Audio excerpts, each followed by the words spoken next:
Ah, you would be Mr. Hunt? Yes, that's right, I'm Mike Hunt, here for my interview. Well, have a seat, Mike, and we'll get started. I see from your resume that you've held a number of jobs. Tell me, what makes you the perfect candidate for this particular position? I think I've got what it takes. Ah, short and to the point. I like that. What experience have you had working with people? Well, I've worked in a mortuary for a couple of years. Mr. Hunt, when I asked you about your experience with people, I was referring to people who are actually still alive. Oh, well, in that case, not all that good. Well, speaking of dead people, I see here that it says you killed someone. Yes, sir, a terrible accident. But it says here it was self-defense. Oh yeah, that one too. Well, which one is it? Both. What does that mean? You killed two people? Two separate occasions? No, sir. Two people on one single occasion. One single bullet. The first victim was my wife, by accident. The second victim was a burglar in self-defense. Don't tell me. You're the chap from the papers. I've read all about you.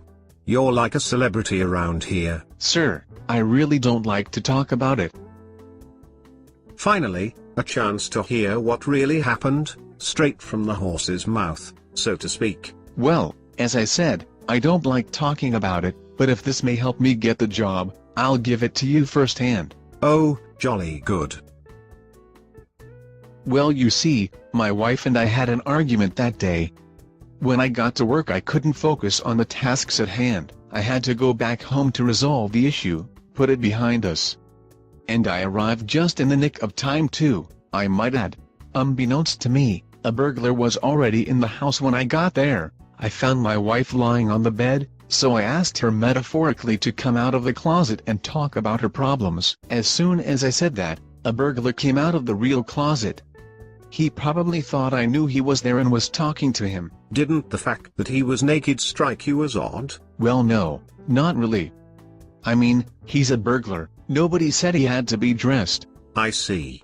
Then what happened? Everything happened so fast after that. I pulled out my gun and aimed at him.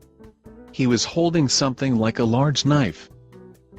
The media said he was holding a large dildo. Yeah, but I didn't know that, did I? It was dark. He swung at me and I panicked and pulled the trigger. Unfortunately, my wife jumped between us just as I fired. Instant death for both of them. Wow, what a terrible tragedy. Indeed it was. How to put this delicately? You don't think this man could have been your wife's lover by any chance? Why does everyone keep saying that? Well, both he and your wife were naked. His clothes were found by your bed, and his phone number was in your wife's cell phone on speed dial. Yes, I know.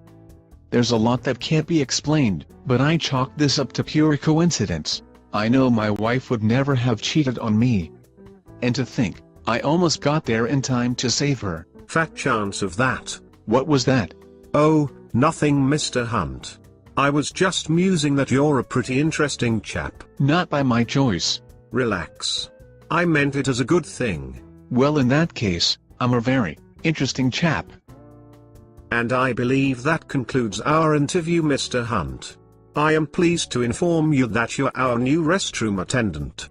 Huh, what do you mean? You were the only candidate we had apply. I mean, who really wants to scrub shit stains from toilets? The job was yours from the beginning. So why all these questions about my personal life?